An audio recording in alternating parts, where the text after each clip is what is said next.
E aí, meus irmãos, como é que vocês estão? Shalom a todos, desejo que Yahweh, o nosso Criador, venha estar na vida e no lar de cada um de vocês. E hoje, nesse vídeo aqui, falarei mais acerca da Pessa, essa festa tão enfatizada nas Escrituras que possui um significado muito importante para todos nós. Eu acho importante ponderar aqui algumas coisas, principalmente acerca do calendário de primeiro momento, que é o seguinte: ultimamente vem tendo muitas discussões ou divergências em cima de qual é a data correta em cima da Pessa. Há alguns irmãos que disseram que a Pessa foi no mês passado, há outros que dizem que ela está ocorrendo nesse momento. E sinceramente eu já vi cerca de 3 ou 4 interpretações diferentes, fora as interpretações do cristianismo ou judaísmo, acerca de quando é a Pessa, ou mais conhecida como Páscoa. E honestamente, na minha opinião, o que eu vejo cada dia mais é que a real é que esse conhecimento dos calendários foi perdido. Hoje nós não temos mais o mesmo conhecimento que os nossos antepassados possuíam em cima do calendário correto, de qual que é a data que realmente você deve celebrar. Esses conhecimentos com o tempo foram sendo perdidos, isso inclusive é profético para o povo do Pai que se apartou dos seus mandamentos e, como consequência, foi dado outro calendário completamente paganizado, e isso fez com que nos perdêssemos em relação a datas, em relação a anos, em relação a em que época estamos vivendo, ou sinais nos céus que nos acompanham. Então, honestamente, por mais que eu tenha uma opinião em cima desse assunto, eu prefiro não intitular ela como verdade absoluta porque eu não tenho certeza. E é isso que eu vejo. É claro que, dentre 3, 4 interpretações diferentes, uma tem mais chance de estar correta do que a outra, não é mesmo? A chance de uma delas ser verdadeira é muito grande. Mas a reflexão inicial que eu quero trazer aqui é para você não ficar se culpando. Ah, nossa, qual que é o calendário correto? E agora cada um fala uma coisa? Acima de tudo, faça aquilo que o Eterno lhe mandar. Busque o refúgio no Pai. Guarde de acordo com a data que você possa guardar. Se você guardou mês passado, beleza, fique tranquilo. Ou se você vai guardar nesse mês de agora, também fique em paz. O mais importante é você guardar em homenagem ao Criador, buscar agradá-lo acima de tudo, porque esses conhecimentos dos calendários realmente foram perdidos. A interpretação que eu, pelo menos, tenho é que a Pessa será assim nessa semana, a partir do pôr do sol de hoje, devido ao estudo que eu acompanho de alguns irmãos, como por exemplo, desses irmãos da página Família Desperta, que deixarei aí o vídeo na descrição e também a página deles, onde eles falam mais acerca da data correta de celebrar a Pessa. É fato que o calendário correto do que o povo do Criador seguia no passado é o calendário lunisolar, baseado nas fases da Lua, onde todo mês se inicia quando há a lua nova. Isso é fato, é relatado nas Escrituras, inclusive. E todas as 7 festas do Criador, as 7 festas que apontam para o Messias e sua obra redentora para a humanidade, também são baseadas nas fases da lua, porque o sol e a lua são sinais para estações, dias, tempos e anos específicos. Então, sim, os sinais para que a gente celebre as festas são a partir dos astros, principalmente a Lua, que é uma verdadeira marcadora de tempo que testifica mais acerca disso. E a interpretação que eu tenho em cima disso, pelo menos na minha opinião, é que sim, no último ano houve o 13º mês, e a cada 3 anos esse fenômeno ocorre. Outrora eu posso explicar isso em outro vídeo, mas é um tema que eu mesmo venho estudando mais. Então é só isso que eu queria refletir aqui de começo com vocês, acerca de qual é a data correta que a gente deve celebrar. Acima de tudo, busque agradar ao Pai. Se você guardou mês passado, fique tranquilo. Se você vai guardar agora, fique tranquilo também. O importante é você fazer a vontade dele, porque é fato que os conhecimentos que envolvem o calendário correto acabou sendo muito perdido. E a real é que tudo só será plenamente restaurado no reinado messiânico. Enquanto isso, nós estamos aqui nesse processo de restauração.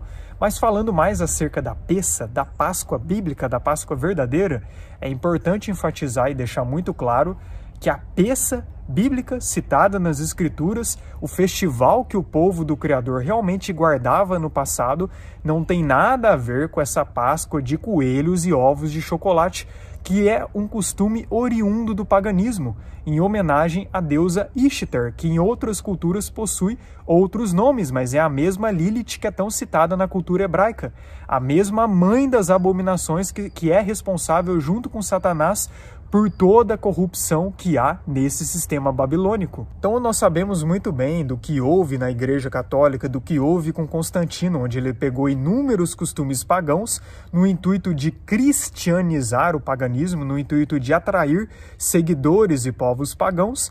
Ele misturou, ele fez um verdadeiro sincretismo para atrair as massas daquela época, principalmente o povo romano, que possuía várias divindades diferentes. E com isso, a Páscoa, que antes era guardada de uma maneira, começou a ser guardada de uma maneira completamente diferente, se distanciando de como ela era guardada segundo as Escrituras. Mas Páscoa, segundo as Escrituras, a peça bíblica, significa, na verdade, passar sem deter-se, pular, atravessar ou saltar, só indicando o que houve naquela noite das 10 pragas do Egito, onde o Criador enviou uma praga para matar todos os primogênitos que havia na terra do Egito naquela época, só libertando os israelitas que seguissem exatamente a recomendação que ele ordenou. E o anjo da morte naquele dia passou por todo o Egito, apenas livrando os israelitas que seguiram as ordenanças do Criador, como é citado em Êxodo 12. Então essa passagem significa essa passagem do anjo da morte, como também posteriormente indica a passagem dos israelitas pelo deserto do Egito, pelo Mar Vermelho, após eles serem libertos da escravidão do Egito, onde Moisés, tipificando o Messias, ajudou na libertação dos israelitas desse exílio que eles estavam no Egito há cerca de 400 anos. Então a peça indica esse ritual de passagem, esse ritual de libertação, que aponta para algo mais profundo, que é justamente ao sacrifício do nosso Messias, do Cordeiro Pascal, que logo falarei aqui nesse vídeo. Antes, lerei aqui com vocês Êxodo 12 e também Levítico 23, que fala mais acerca desse festival. Êxodo 12, a partir do verso 1, disse o Senhor a Moisés e a Arão na terra do Egito: Este mês vos será o principal dos meses, será o primeiro mês do ano. Falai a toda a congregação de Israel, dizendo: Aos 10 deste mês, cada um tomará para si um cordeiro, segundo a casa dos pais, um cordeiro para cada família. Mas se a família for pequena para um cordeiro, então convidará ele o seu vizinho mais próximo, conforme o número das almas, conforme o que cada um puder comer. Por aí calculareis quantos bastem para o cordeiro. O cordeiro será sem defeito, macho de 1 ano, podereis tomar um cordeiro ou um cabrito, e o guardareis até o 14º dia deste mês, e todo o ajuntamento da congregação de Israel o imolará no crepúsculo da tarde. Tomarão do sangue e o porão em ambas as ombreiras e na verga da porta, nas casas em que o comerem. Naquela noite comerão a carne assada no fogo, com pães asmos e ervas amargas a comerão. Não comereis do animal nada cru, nem cozido em água, porém assado ao fogo, a cabeça, as pernas e a fressura. Nada deixareis dele até pela manhã. O que, porém, ficar até pela manhã, queimá-lo-eis. Desta maneira o comereis, lombo cingido, sandálias nos pés e cajado na mão. Comê-lo-eis à pressa, é a peça do Senhor. Porque naquela noite passarei pela terra do Egito e ferirei na terra do Egito todos os primogênitos, desde os homens até os animais. Executarei juízo sobre todos os deuses do Egito, eu sou o Senhor. O sangue vos será por sinal nas casas em que estiverdes. Quando eu vir o sangue, passarei por vós, e não haverá entre vós praga destruidora, quando eu ferir a terra do Egito. Este dia vos será por memorial, e o celebrareis como solenidade ao Senhor. Nas vossas gerações o celebrareis por estatuto perpétuo. E Levítico 23, são estas as festas fixas do Senhor, as santas convocações que proclamareis no seu tempo determinado. No mês 1º, aos 14 do mês, no crepúsculo da tarde, é a peça do Senhor. E aos 15 dias deste mês é a festa dos pães ázimos do Senhor. 7 dias comereis pães ázimos. Então, em Êxodo 12, após o anjo da morte passar por todo o Egito e ferir a todos os primogênitos do Egito, e posteriormente, após a libertação dos israelitas da escravidão do Egito por intermédio de Moisés, houve esse estatuto perpétuo para que os israelitas, o povo do Criador, celebrasse esse festival. E não só esse, como também outros 6, compondo as 7 festas solenes do nosso Criador, que são citadas no capítulo de Levítico 23. E todas essas 7 festas apontam para o plano do Messias de redenção para com toda a humanidade. Já tenho vídeos aqui no meu canal falando mais acerca da festa das trombetas, da festa do dia da expiação e também da festa dos tabernáculos.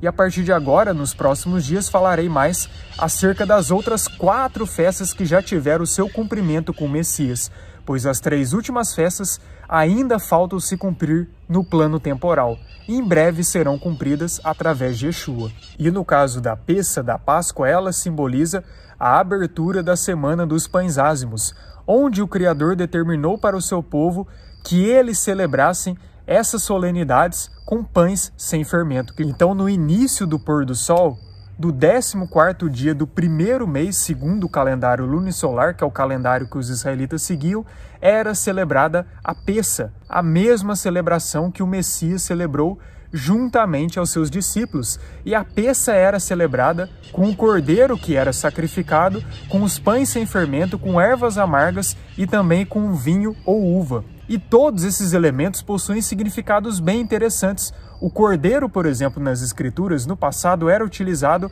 para tirar o pecado do povo, onde eles imolavam cordeiros inocentes para que seus pecados fossem pelo menos ali cobertos por determinado momento.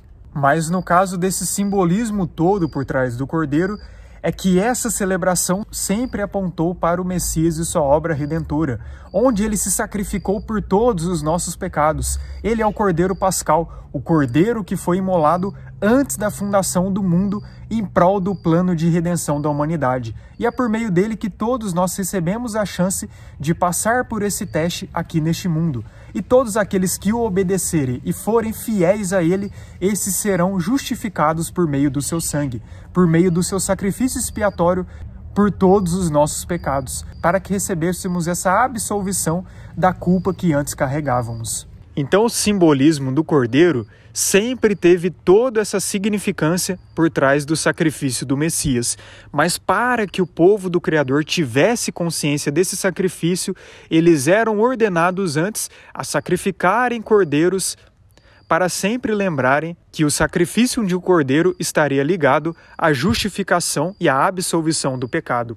Então, no passado, os cordeiros eram mortos como sacrifício ao Criador, até que com a vinda do Messias, ele morreu como sacrifício. Ele foi o cordeiro sacrificado e imolado desde antes da fundação do mundo, antes mesmo da criação dessa terra, para que fôssemos absolvidos, para que recebêssemos essa chance. Na antiga aliança, o sangue dos cordeiros foi o que o Criador escolheu como sinal contra a morte, como, por exemplo, naquela noite que ele feriu a todos os primogênitos do Egito, assim como o sangue derramado de Yeshua se tornou o sinal, a aliança para nos livrar desse estado de morte e condenação eterna que todos nós antes estávamos destinados. Assim como no passado, também na antiga aliança, a morte dos cordeiros libertou o povo da praga lançada por conta do pecado do faraó e também libertou os israelitas de uma vez por todas da escravidão do Egito, já que após aquela última praga derramada, os israelitas foram definitivamente libertos do exílio que eles já enfrentavam há cerca de 400 anos.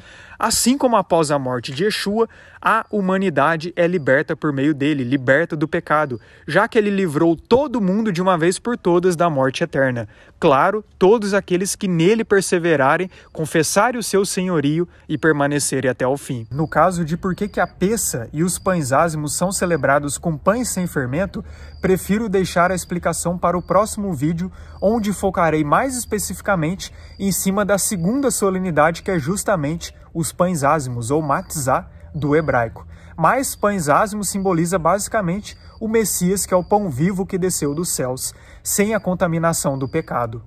E outra coisa que eu acho muito importante enfatizar aqui nesse vídeo é que na noite que Yeshua foi traído, ele não estabeleceu, quando ele estava ceando com os 12 apóstolos, um novo ritual chamado Santa Ceia, e que esse novo ritual seria o símbolo da nova aliança, seria o símbolo do preço que ele haveria de pagar pelos nossos pecados. Não se tratava disso. Ele estava celebrando a Pessa, justamente essa solenidade com seus discípulos. E ele apenas estava demonstrando que ele era o Cordeiro Pascal que haveria de ser sacrificado, que ele era o pão sem fermento, o pão vivo que desceu dos céus, e que ele pagaria um preço, ele seria morto em prol de nossos pecados.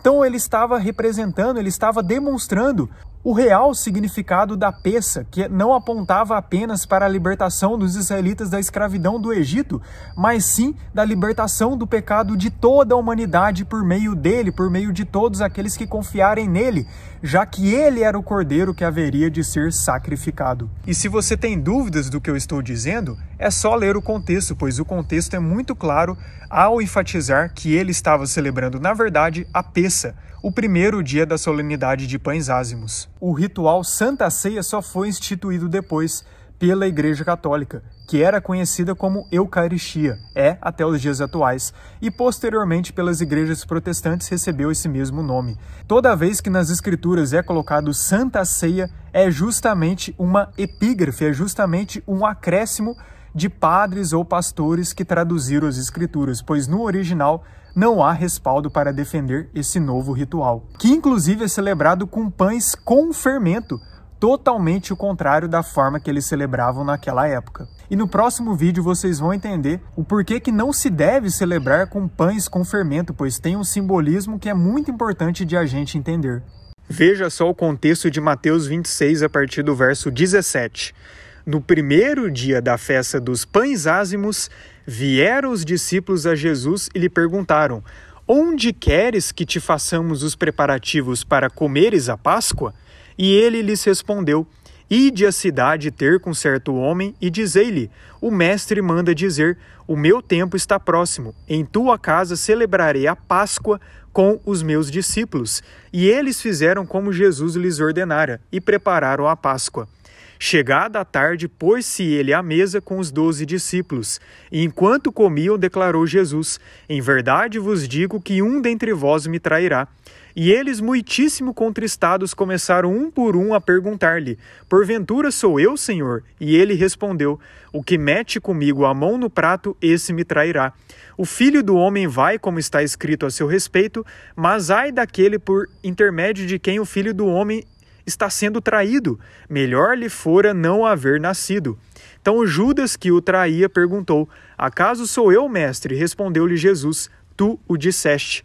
Enquanto comiam, tomou Jesus um pão e, abençoando-o, partiu e o deu aos discípulos, dizendo: tomai, comei, isto é o meu corpo. A seguir tomou um cálice e, tendo dado graças, o deu aos discípulos, dizendo: bebei dele todos, porque isto é o meu sangue, o sinal da nova aliança, derramado em favor de muitos para a remissão de pecados. Percebeu do que se tratava? A ceia no dia em que Yeshua realmente foi traído era, na verdade, a celebração da Pessa.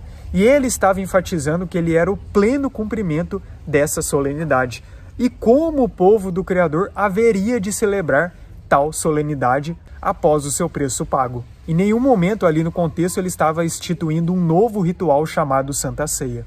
E não poderia deixar de mencionar também que as ervas amargas que eram comidas durante esse festival da Pessa e de Pães Ázimos simbolizavam também os tempos amargos, os tempos difíceis que os israelitas passaram durante o exílio no Egito.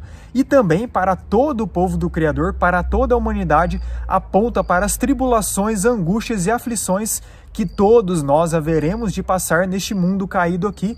E as ervas amargas é uma fonte de lembrarmos de todo o sofrimento que os nossos antepassados passaram e de todos os sofrimentos que haveremos de passar para adentrarmos no mundo vindouro, e que vale a pena perseverar até o fim, seguindo o exemplo de Yeshua. E por fim também temos o vinho ou suco de uva, que simboliza o sangue do cordeiro que foi derramado para que fosse estabelecido o pacto com os israelitas de proteção, no intuito de eles serem livrados pelo anjo da morte no dia que foi derramado a última praga do Egito. E sabemos que, de forma muito mais profunda, aponta para o sacrifício do Messias, que foi o sinal da nova aliança para todos nós. O sacrifício do Cordeiro Pascal, do Cordeiro sem mancha, do Cordeiro sem mácula, que se sacrificou pelos nossos pecados, cancelando a dívida que antes todos nós tínhamos com o Criador, mas devido ao seu preço pago, essa dívida foi cancelada e nós recebemos a chance de adentrarmos no mundo vindouro,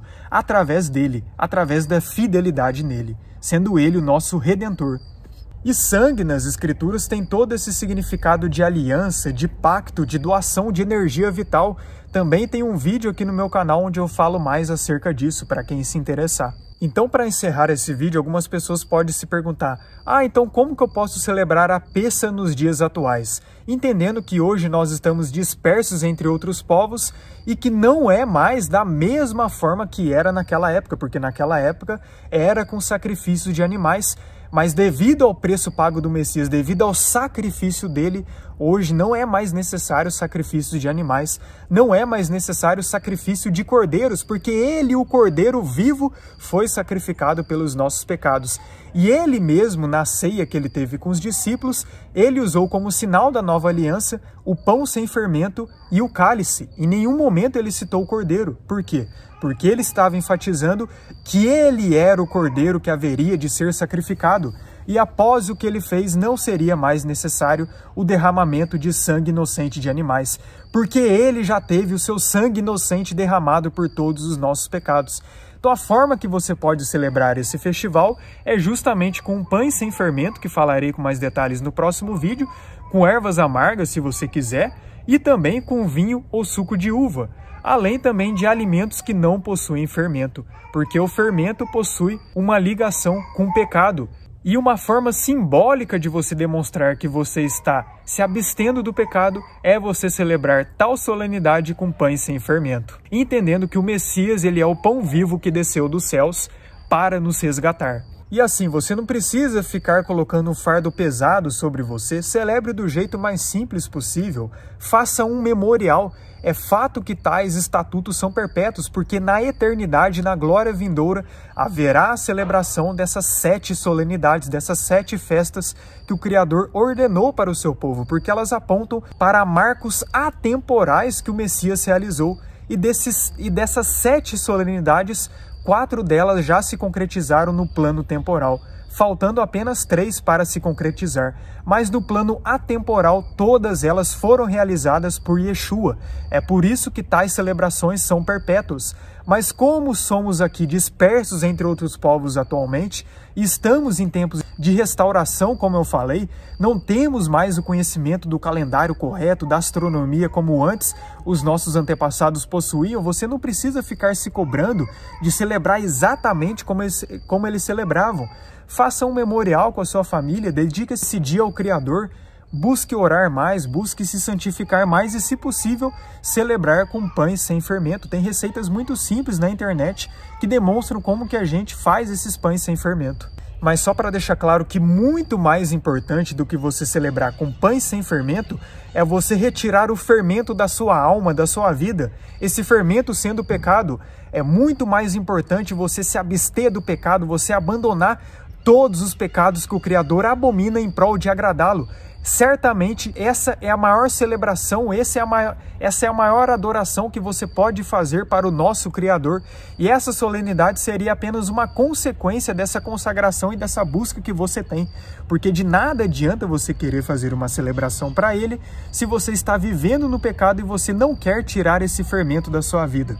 É muito mais importante primeiro você se descontaminar para depois você querer celebrar as festas do Criador. Sim, esses mandamentos são perpétuos, como eu enfatizei, mas há questões muito mais importantes que todos nós devemos ter em mente, como o amor ao Criador, como o amor ao próximo, como a observância aos mandamentos, como a obediência que todos nós devemos ter, sempre entendendo que a base do Evangelho é o amor, é o perdão, é a misericórdia, pois é por tais questões que nós recebemos a chance de voltar para casa. E se não fosse a misericórdia do Pai, nós nem aqui estaríamos e seríamos destinados para a condenação. Então, acima de tudo, antes mesmo de você celebrar qualquer ritual, qualquer solenidade, busque se santificar, busque abandonar o pecado, retirar o pecado da sua vida. E a solenidade será apenas uma representação da vida de santidade que você busca perante ao Criador, entendendo que o Messias, ele é o nosso Salvador. Mas é isso, a Pêssah possui significados muito magníficos. Assim como os israelitas foram libertos da escravidão do Egito por intermédio de Moisés, e Moisés foi usado pelo Criador para abrir o Mar Vermelho, para libertar todo aquele povo.